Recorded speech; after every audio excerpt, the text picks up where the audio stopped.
You're listening to The Cultured Bumpkin, a literature podcast with Jake Phillips, where we present audiobook quality readings of the classics for your enjoyment. Thank you for stopping by. And remember, just because you're a bumpkin doesn't mean you can't be cultured. Hello and welcome to The Cultured Bumpkin. On this episode, we're going to do a Mark Twain story on how to tell a story. And it's called How to Tell a Story by Mark Twain. And it goes like this. The humorous story, an American development. Its difference from comic and witty stories. I do not claim that I can tell a story as it ought to be told. I only claim to know how a story ought to be told, for I have been almost daily in the company of the most expert storytellers for many years. There are several kinds of stories, but only one difficult kind, the humorous. I will talk mainly about that one. The humorous story is American. The comic story is English. The witty story is French. The humorous story depends for its effect upon the manner of the telling, the comic story and the witty story upon the latter.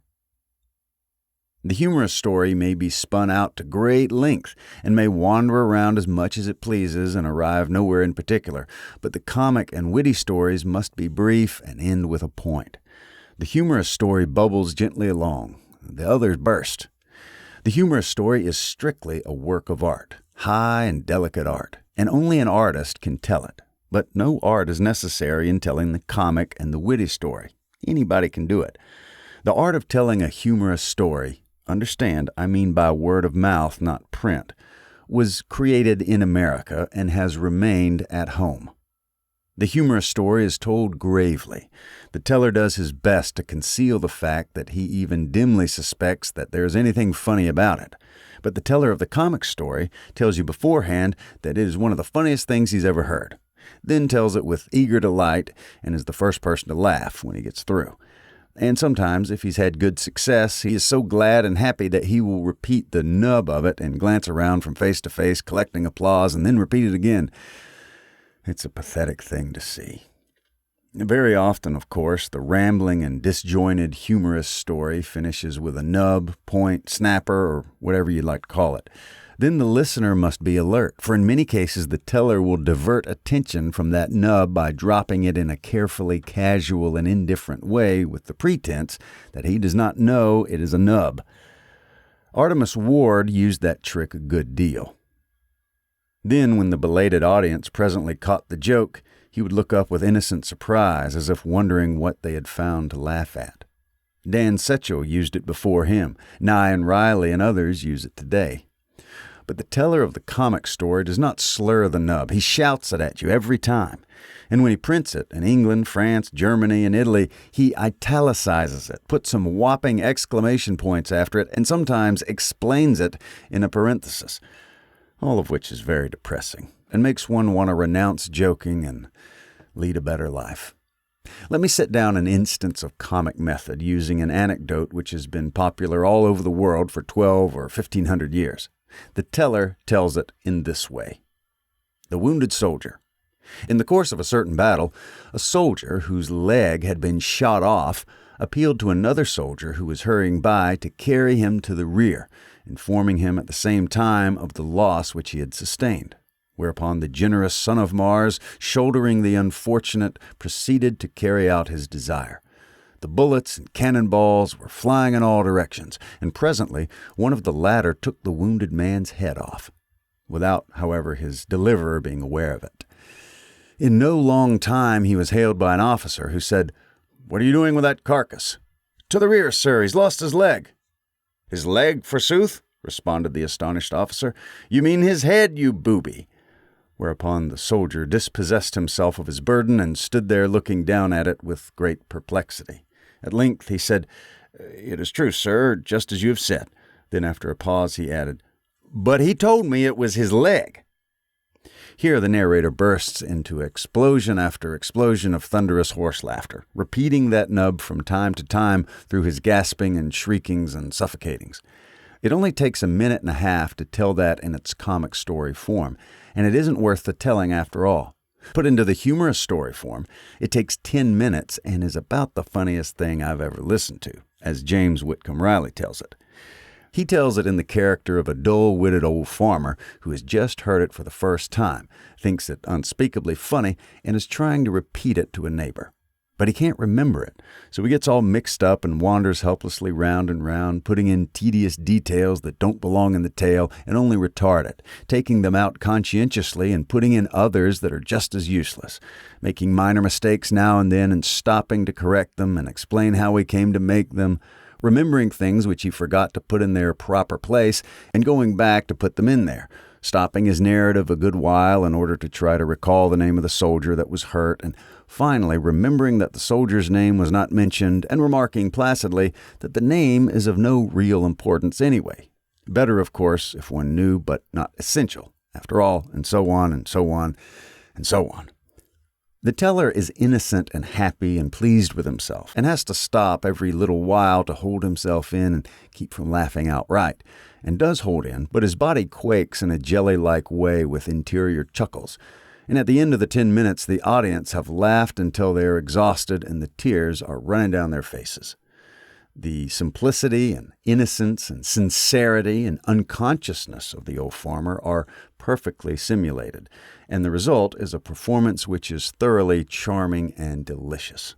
This is art, and fine and beautiful, and only a master can compass it, but a machine could tell the other story.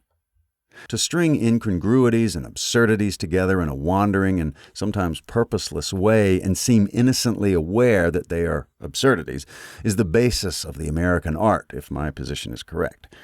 Another feature is the slurring of the point. A third is the dropping of a studied remark apparently without knowing it, as if one were thinking it out loud. The fourth and last is the pause. Artemus Ward dealt in numbers 3 and 4 a good deal. He would begin to tell with great animation something which he seemed to think was wonderful, then lose confidence, and after an apparently absent-minded pause, add an incongruous remark in a soliloquizing way, and that was the remark intended to explode the mine, and it did.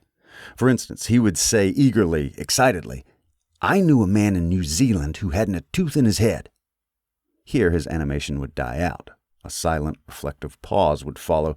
Then he would say dreamily, as if to himself, "And yet that man could beat a drum better than any man I ever saw."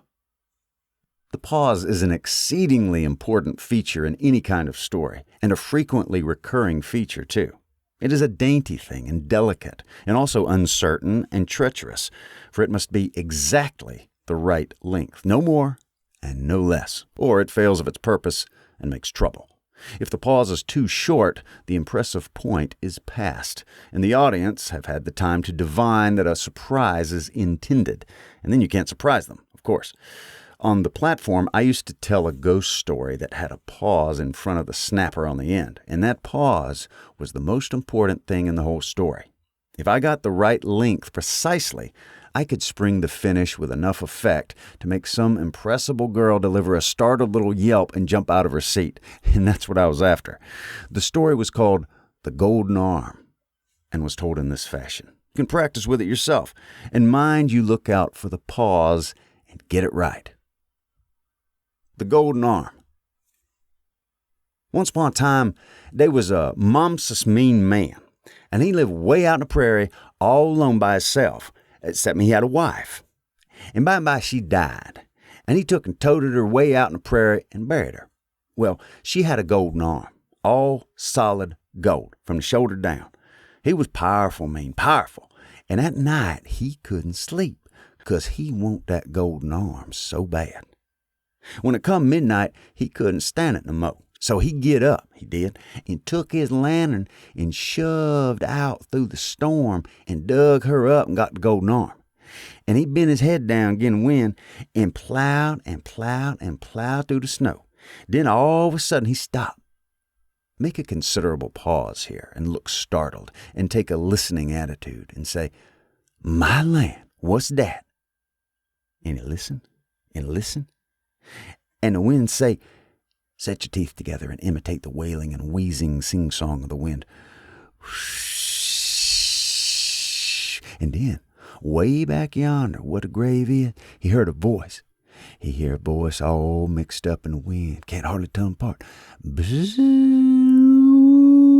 got my golden arm. You must begin to shiver violently now. And he began to shiver and shake and say, oh my land.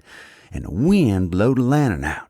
And the snow and the sleet blow on his face and most choke him. And he start plowing knee deep toward the house, most dead. He got so scared, pretty soon he heard that voice again. And pause. It is coming after him. Ooh, got my golden arm.